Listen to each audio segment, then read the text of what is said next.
Jornalismo é sobre a necessidade e o poder de informar. E essa característica não precisa estar sempre ligada a temas densos e tensos. Existe um mundo mais leve e cheio de informações oferecidas pelo jornalismo de variedades. E é esse o nosso tema de hoje. Bora saber tudo que os nossos convidados têm para contar?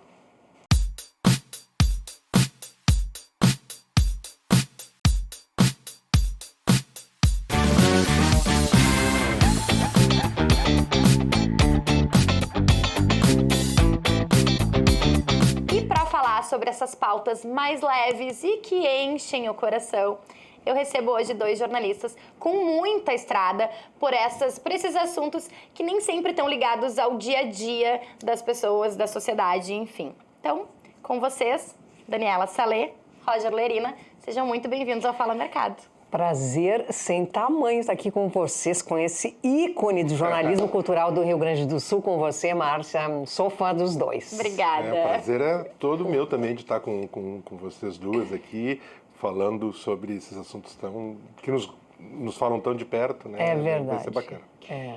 Inclusive, para quem quiser, ambos já estiveram aqui no Coletiva.tv, num outro programa que é o Recontar. Tanto o Roger quanto a Dani foram o que a gente chama de perfilados lá no portal coletiva.net, que é aí a nossa empresa mãe. Então, eles estiveram conosco no Recontar para revisitar uma entrevista que eles deram há mais de 20 anos, provavelmente. Então, quem quiser conferir, tá lá no Recontar. E hoje a gente vai fazer um pouco disso, me parece, né? Revisitar muitas das experiências de vocês. Bom, eu não sei se vocês sabem, porque vocês são estreantes no Fala Mercado. Neste programa, o protagonismo é do mercado. Então, eu tô aqui para fazer vocês falarem. Vamos ao que interessa? Bora lá. Roger, me permita, vou começar pelas damas. Por favor. Dani, a tua carreira nem sempre foi voltada ao jornalismo de variedades, né? Teve muito no Hard News, enfim. Como é que chega esse tema na tua vida? Você sabe que essa pergunta me faz, obviamente, como a gente vinha falando, revisitar a trajetória, né? Sim. Nossa, eu comecei lá, tinha 17... aliás, comecei no rádio, na Rádio Navegantes em Porto Lucena, aos 16 anos. Uau. Muito precocemente. Mas vamos falar em televisão, né? Então, eu comecei muito cedo na...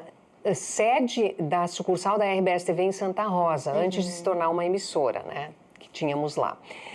E no momento que eu fazia a cobertura das notícias locais para os telejornais diários, também inseria-se aí os episódios culturais, os episódios ligados ao jornalismo de variedades. E aí, Roger, eu vou me lembrar do Musicanto Sul-Americano claro. de Nativismo. Certamente você conhece, né? Fez coberturas. Histórico. É histórico, é um festival histórico lá que segue até hoje. Eu tenho um LP da 5ª edição do festival, que eu não tenho ideia em qual é a edição que está hoje, mas assim... Para quem não está nos assistindo e não sabe o que é um LP, um long play, né? A gente tem aí uma audiência mais jovem. É um bolachão, é um bolachão. É um disco. Procure na internet. Dá um Google, o famoso dá um Google para entender o que é um LP. É verdade, que coisa, obrigada por me atentar para isso. Mas então eu acho que, de uma certa forma, mesmo que eu tenha por muito tempo feito, sim, o Hard News, a cobertura das notícias diárias, tanto na RBS quanto na Band, na TV Assembleia, aqui na Rede RS, ligada à Box Brasil, é uma emissora da Box Brasil. Então, mesmo assim, acho que o variedades, a cultura sempre fizeram muito parte do meu cotidiano, né? Eu diria que desde o início eu desenvolvi esse afeto, esse amor e esse entendimento de que a cultura precisa sim ter espaço, que as notícias mais leves precisam sim ter espaço também, e que é possível a gente ver naquilo que parece uma notícia corriqueira, não, uma notícia, bom, isso não é notícia, não, tem uma grande história para se contar aí, né? Porque somos, na nossa essência de jornalistas, contadores de histórias, né? Curiosos contadores de histórias, né? O Roger, por outro lado, se consagrou já há muitos anos na cultura, especialmente, né, Roger? Como é que foi isso? Como é que chega a cultura como um ofício, não apenas como um hobby? Na verdade, a minha trajetória sempre esteve ligada com cultura, com arte no jornalismo. E isso, eu acho que surgiu muito antes de eu decidir, pensar em ser repórter, ser jornalista. Desde muito cedo, pré-adolescência, eu sempre gostei muito de ler, sempre gostei muito de música, cinema, arte em geral, e isso foi me formando culturalmente, mas também como pessoa. E fui amadurecendo e pensando, poxa, o que eu vou fazer da vida? E eu sabia que, apesar de eu não ser artista, eu não tenho nenhum dote artístico, né? Felizmente... Você acha que não tem? Não tenho. A gente ainda pode descobrir, Roger. O mundo é melhor assim, não precisa ter mais um artista ruim, né? Então, mas eu gosto de conviver, desde sempre.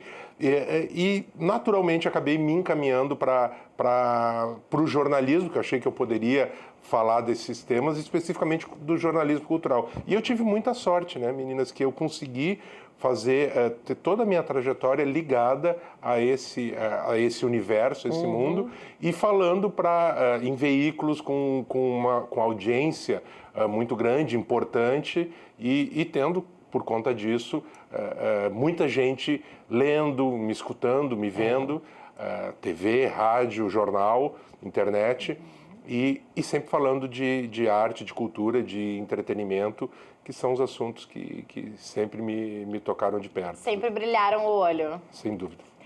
Bom, a Dani falou uma coisa que eu achei super interessante, queria ouvir um pouco mais de vocês, que assim, quando a gente está ali no dia a dia, no Hard News, enfim, e no caso da Dani, com muitos assuntos mais densos e mais tensos, e no caso do Roger, com muita demanda, porque se formou profissionalmente nesta área, como é que surge, como é que vocês identificam, como é que é o processo de identificar o famoso valor notícia, né? Para quem não sabe, assim, bom, isso é uma premissa do jornalismo, que é esse interesse público, ou a novidade, o factual, enfim. Como que se identifica, então, o valor notícia em pautas que talvez passem desapercebido num grande noticiário, né? Assim, no dia a dia, naquele emaranhado de coisas. Como é que vocês...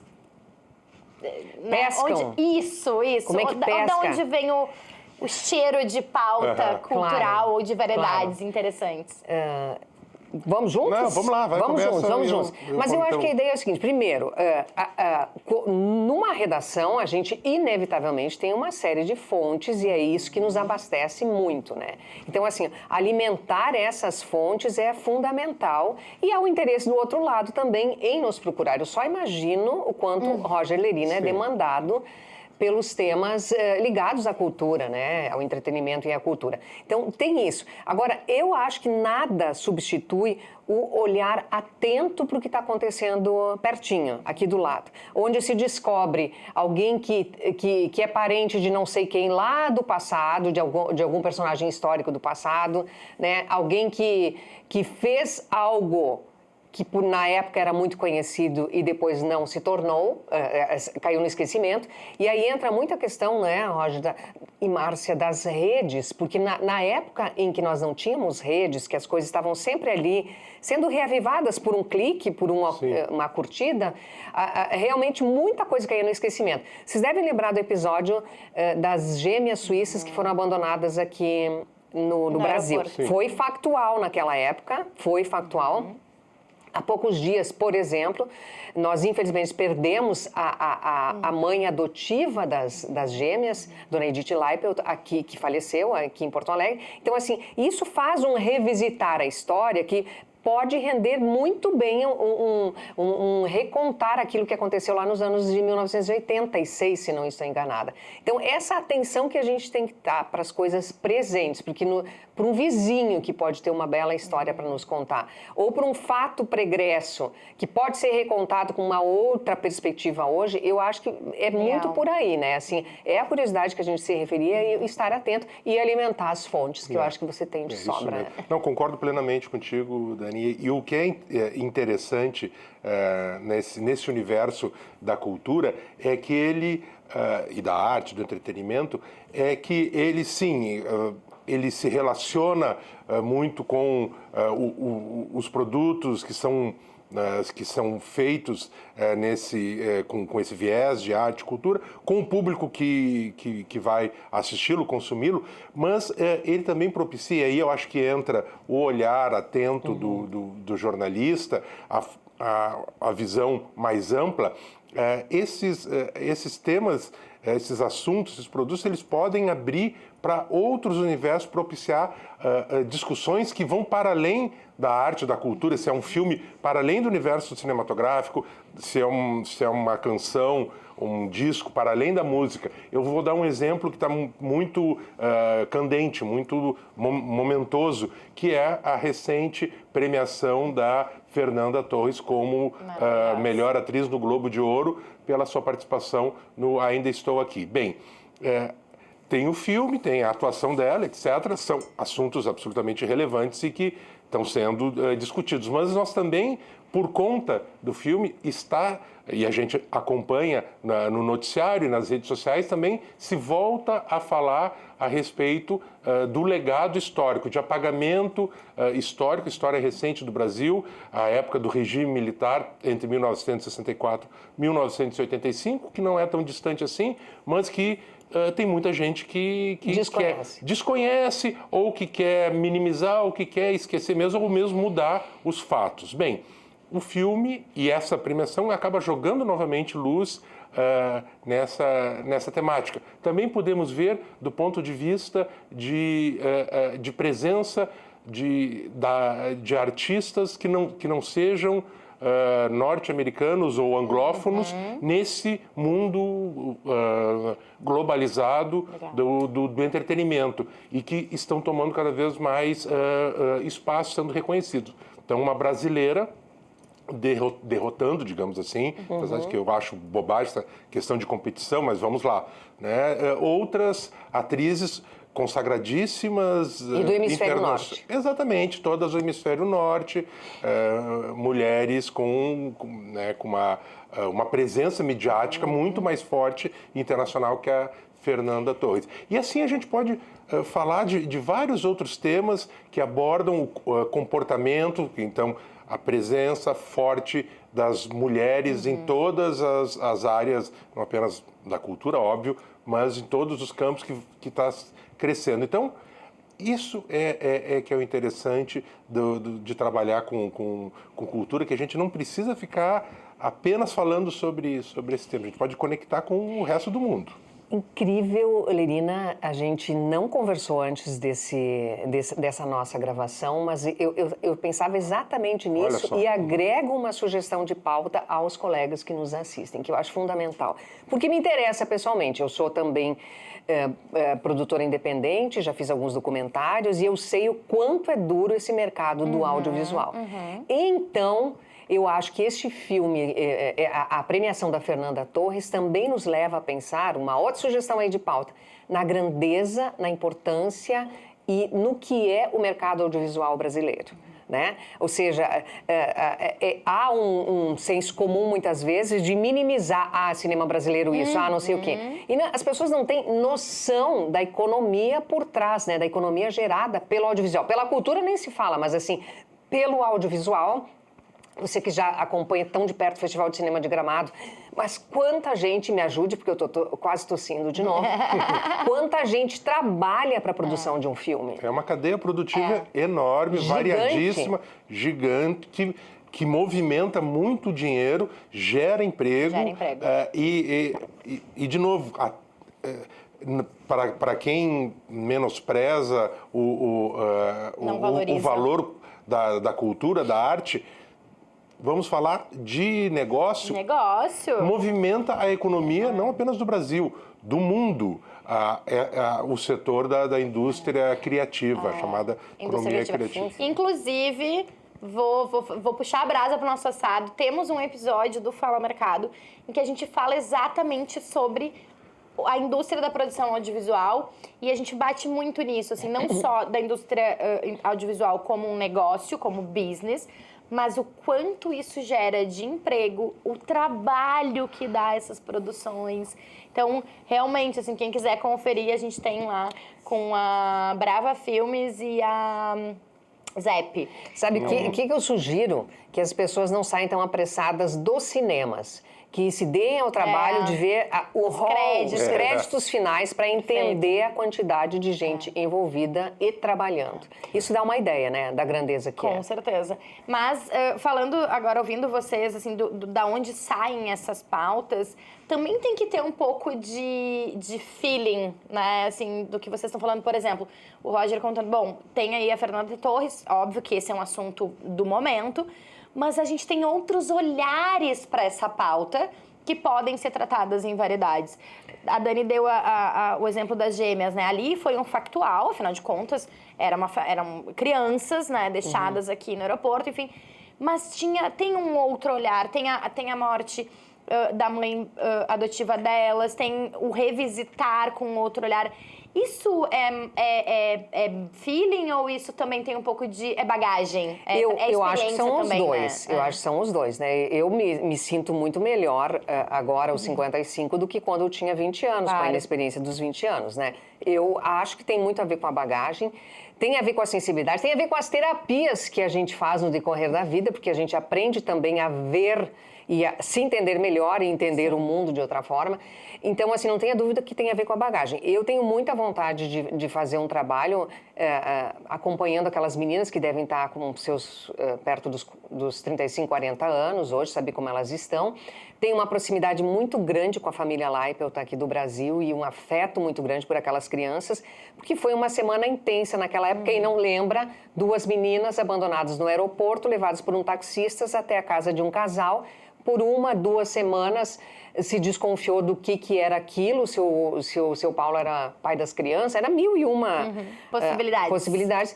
E a TV Bandeirantes, eu estava na TV Bandeirantes naquela época, acabou descobrindo quem eram as gêmeas que tinham sido abandonadas pelo pai aqui no Brasil, como uma espécie de vingança pela mãe. Então foi assim, nós descobrimos antes... Tem um livro, né, Dani? Eu tenho um livro sobre isso, Crianças Lesadas, Nós descobrimos como Bandeirantes, como TV Bandeirantes, naquela ocasião era o Marco Antônio Villa-Lobos, professor incrível, historiador ele, que estava liderando o jornalismo de lá, acabamos descobrindo antes da Polícia Federal. Foi um episódio, inclusive para nós como jornalistas, como equipe, e para o Rio Grande do Sul. Se fosse tempo de redes sociais, teria sido muito mais rápido de descobrir, sim, né? Com certeza. Nós estamos falando de 1990 e alguma coisa, então a coisa engatinhava, né?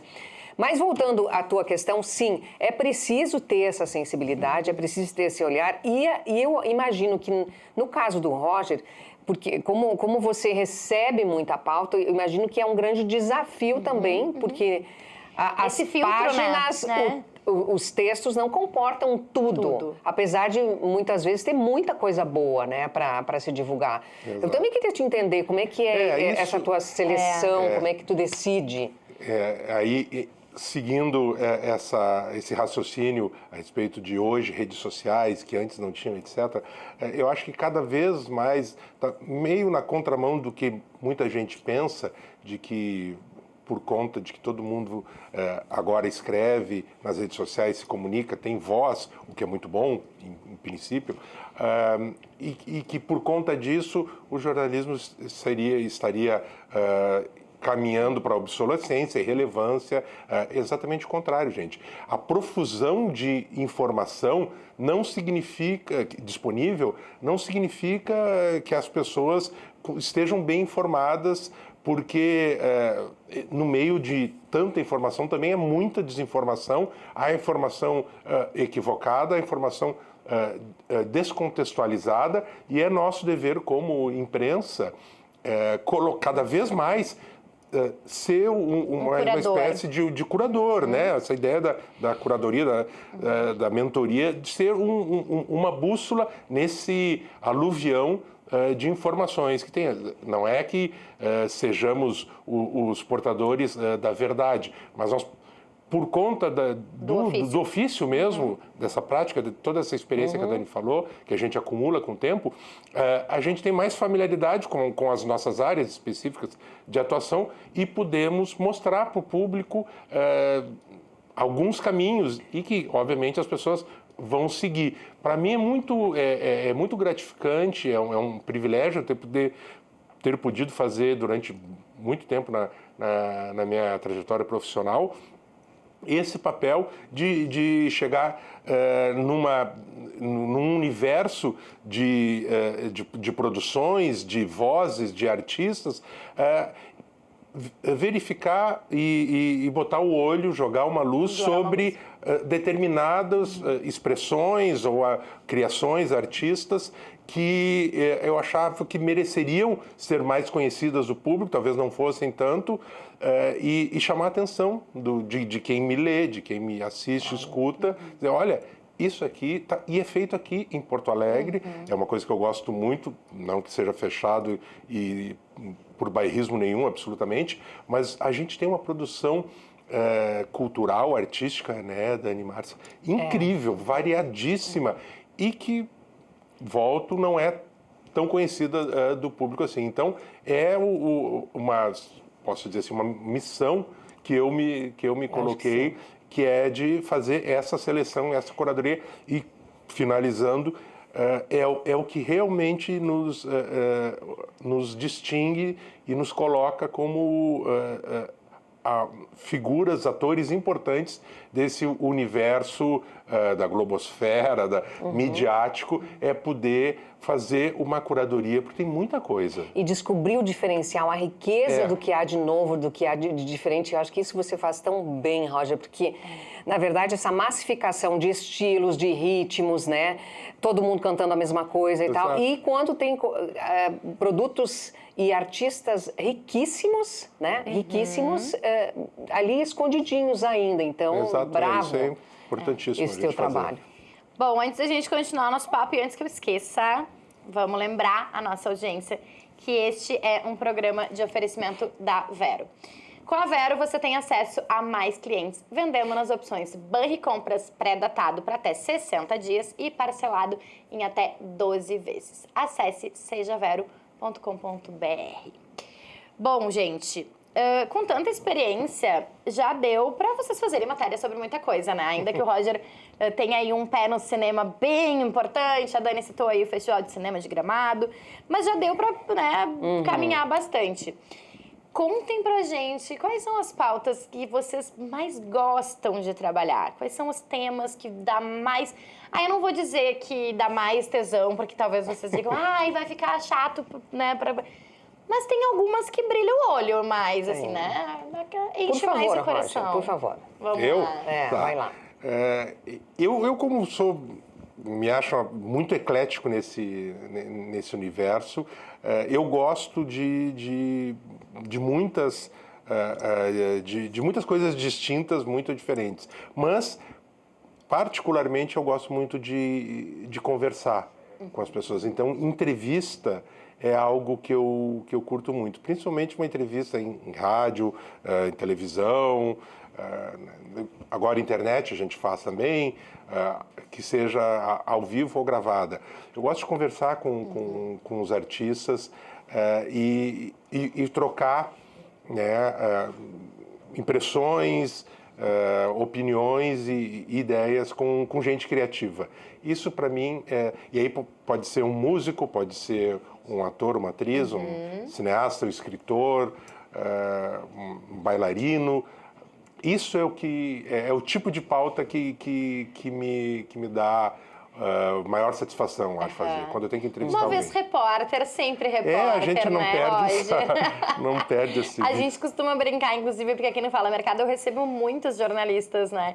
E muitos comentam sobre isso. Nossa, como é estranho ou como não é tão comum vocês estarem na posição de entrevistados e não de entrevistadores, né? Então, acho que esse sangue no olho de repórter, de ouvir boas histórias, de conversar com as pessoas, não dá para perder, né? Não, isso de novo, volta, é um privilégio que a gente tem, né? Na profissão. Da nossa profissão, de falar com gente interessante, com muita frequência. É verdade. E é daí que surgem muitas vezes. É daí que surgem aquelas pautas que a gente se referia falando anteriormente, né? Assim, no detalhe de uma conversa pode pintar uma super pauta, né? E é essa atenção que eu acho que a gente tem que ter.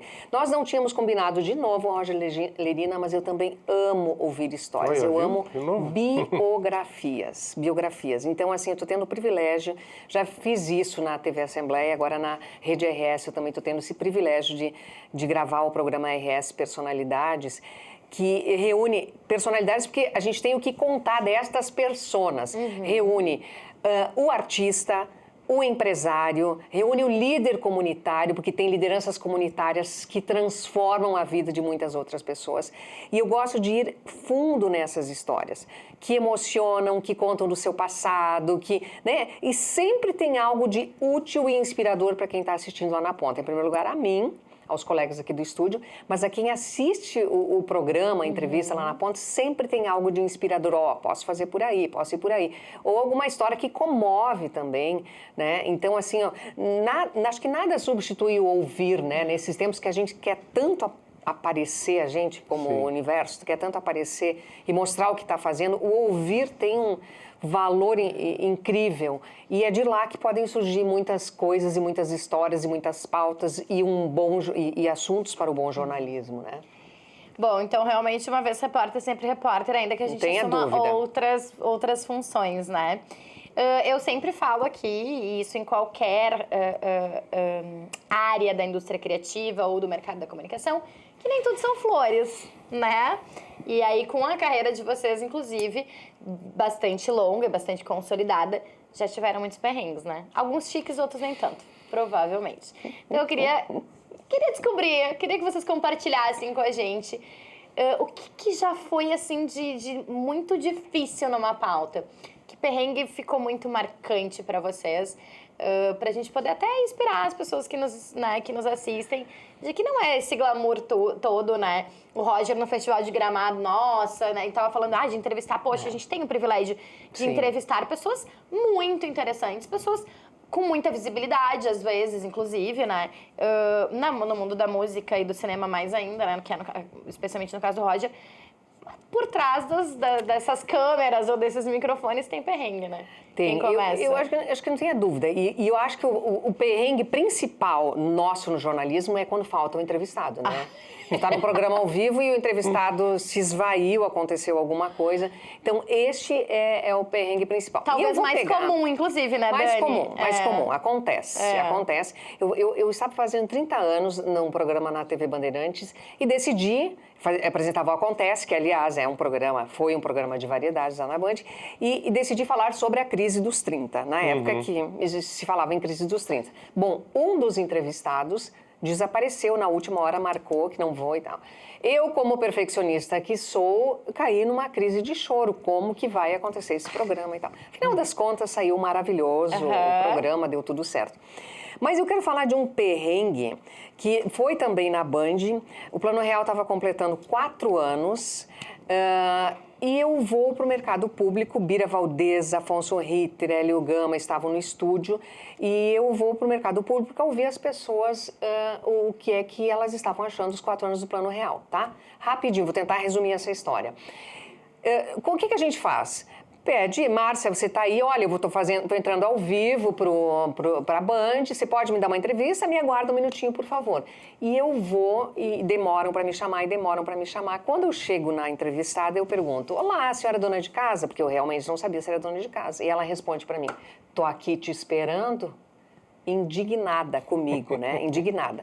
Então, assim, era para ser uma entrevista legal, é óbvio que isso se chama produção e tal. Esse vídeo está muito engraçado, inclusive está nas minhas redes.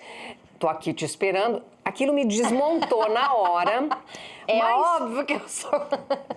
Me desmontou na hora, Imagina. mas também me tornou uma profissional infinitamente melhor para os imprevistos. Então, eu agradeço tanto aquela senhora que naquele momento eu tive vontade de brigar, agradeço por ela ter me dado aquela resposta. Foi um perrengue, sim, mas foi um perrengue que me transformou. Eu acho que eu me tornei mais leve, mais divertida, me saí super bem, entrei na brincadeira, o Bira riu do estúdio, e foi assim, é um perrengue positivo, se é que dá para se dizer assim. É uma saia justa que dá para É uma saia justa, e eu acho que a vida cada vez mais está assim, a gente tem que pegar o imprevisto para que ele torná-lo favorável a gente, né? Ou um limão e uma limonada, para ser mais... Eu também gosto muito, particularmente eu gosto bastante desses pequenos problemas. Claro, se é um problema muito grande, se é algo terrível que que não tem condições da gente dar continuidade à pauta, se é um programa ao vivo, aí é ruim, é claro.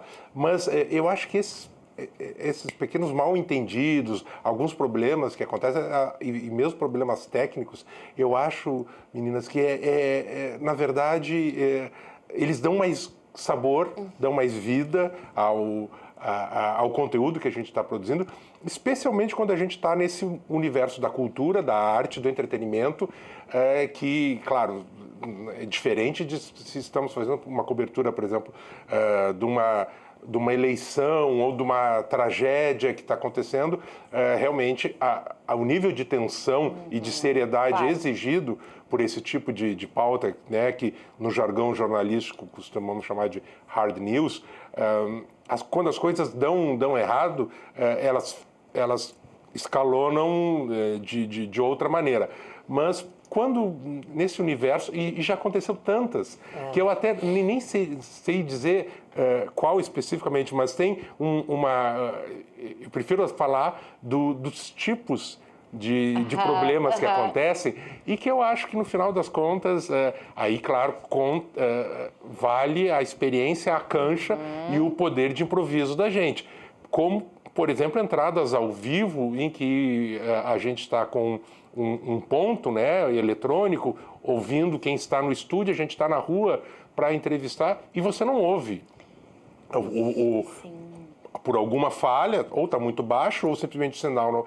E isso fica ali balançando a cabeça, e aí de repente acende a luz, dizendo que a câmera está ao vivo, e aí você não sabe se tem que entrevistar, não trouxeram o artista, e aí você tem que ficar improvisando. Cai o retorno, né? Cai o retorno. E cai o retorno.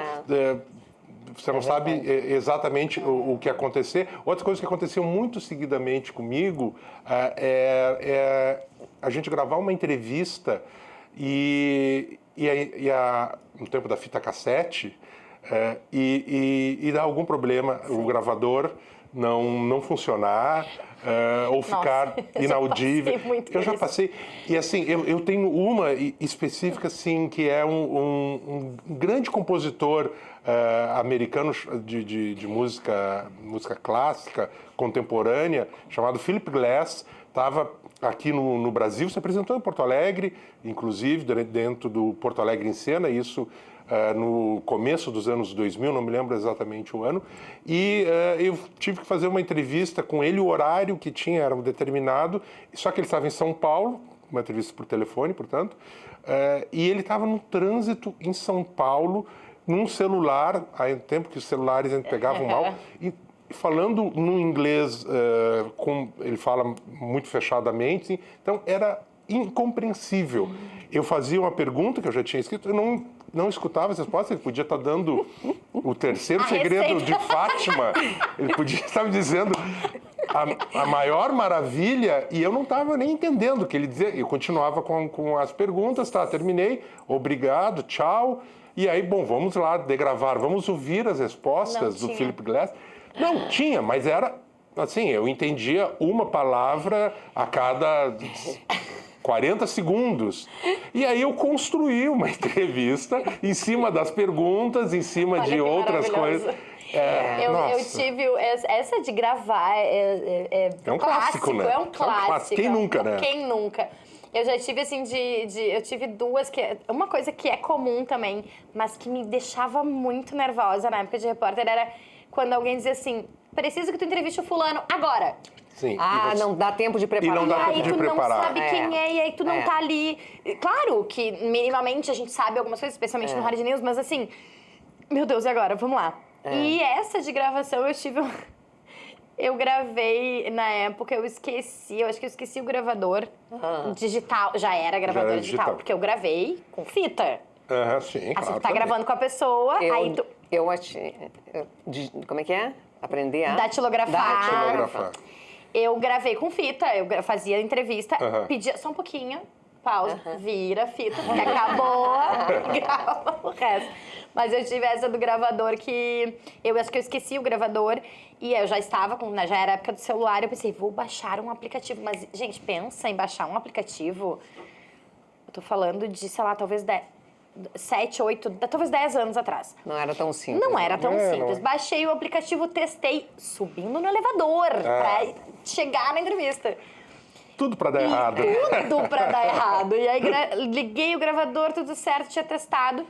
E eu não sabia que o tal do aplicativo, imagina, tudo muito incipiente na época, a qualquer notificação no celular, Ele parava. ele trancava. Nossa.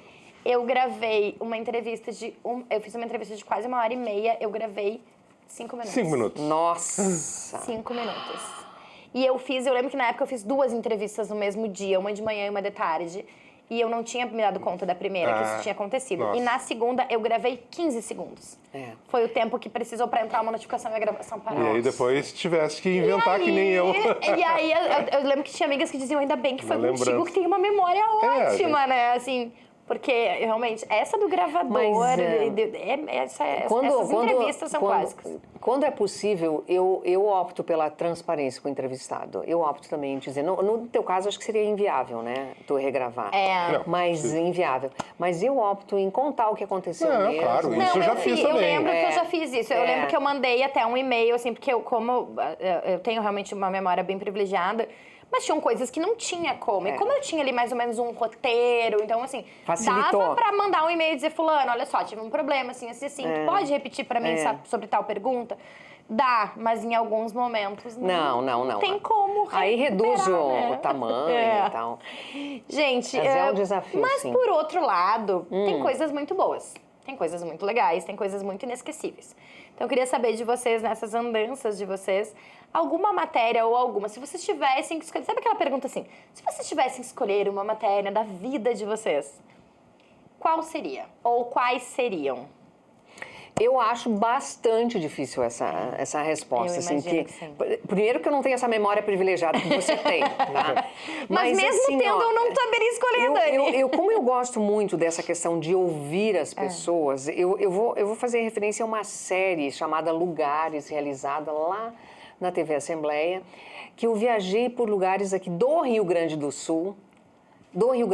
A gente mostrava desde a Caçapava do Sul, foi para a região aqui da Costa Doce, foi para a Quarta Colônia, ouvindo gente, aquelas italianas que preparavam que uma legal. janta maravilhosa, com polenta, formaggio. Mas tu e não sei comia, mais o quê. Dani? Óbvio, Ah, bom, né? óbvio, né? Imagina que não. Imagina se devia ser tem uma que- matéria tem que inesquecível. testar. Um roteiro inesquecível por isso. E conhecendo lugares mesmo que Legal. não são parte, assim, dos roteiros tradicionais aqui no Rio Grande do Sul. Fomos também para a Sé, visitamos lugares tradicionais, mas também as lagoas do litoral norte. Essa já foi uma época anterior, que são...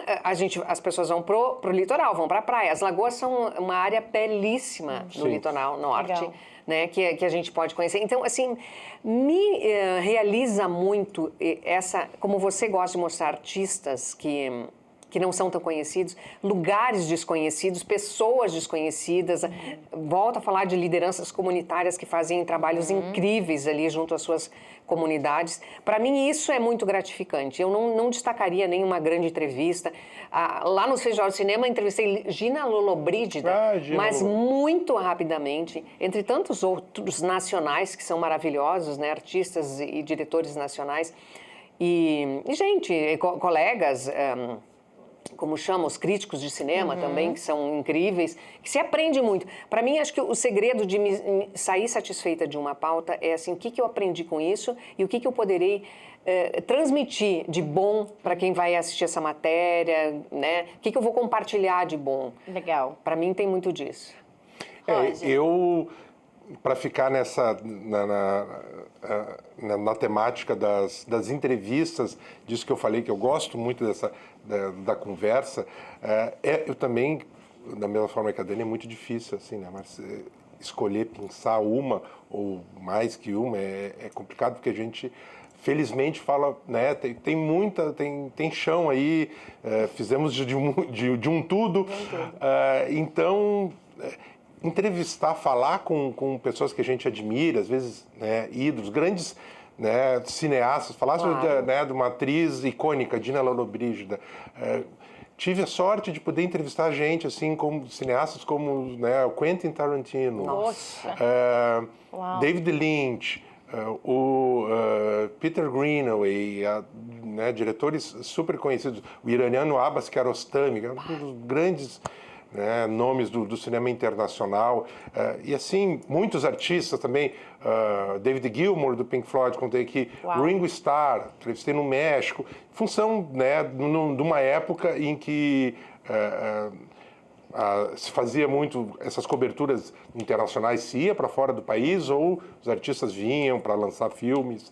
Isso não tem mais acontecido, infelizmente, dos artistas virem para cá. Mas eu destaco que não é um ídolo também, é um ícone, mas não é nenhum estrangeiro, é um brasileiro. E, nossa, ter entrevistado esse homem foi... Né? E foi mais de uma vez, consegui falar mais de uma vez, o Dorival Caymmi. Que é, para mim, o grande compositor brasileiro de todos os tempos. Eu sou muito fã dele, sempre fui.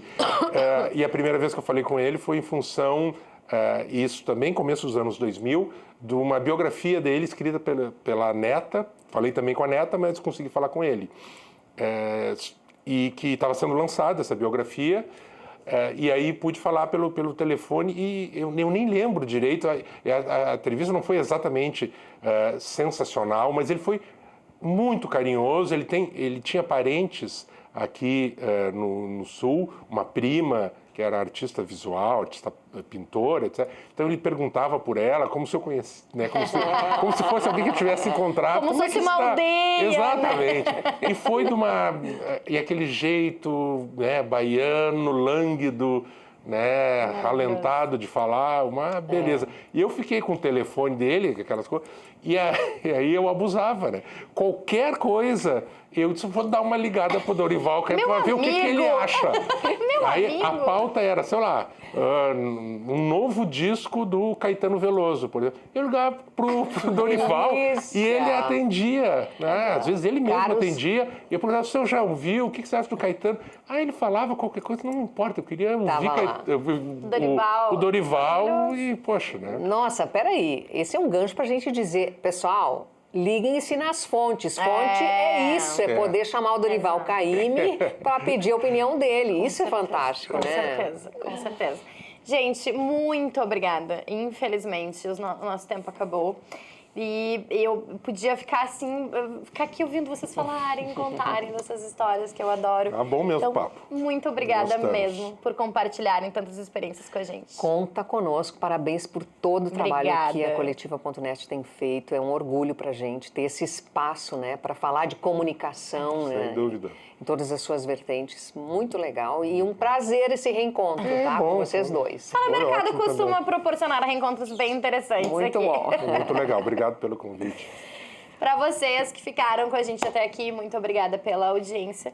E não se esqueçam daquela nossa cartilha. Curte, comenta, compartilha, te inscreve no canal e ativa o sininho pro YouTube te avisar sempre que tiver conteúdo novo. E aqui no Fala Mercado sempre tem. Te espero semana que vem. Tchau, tchau.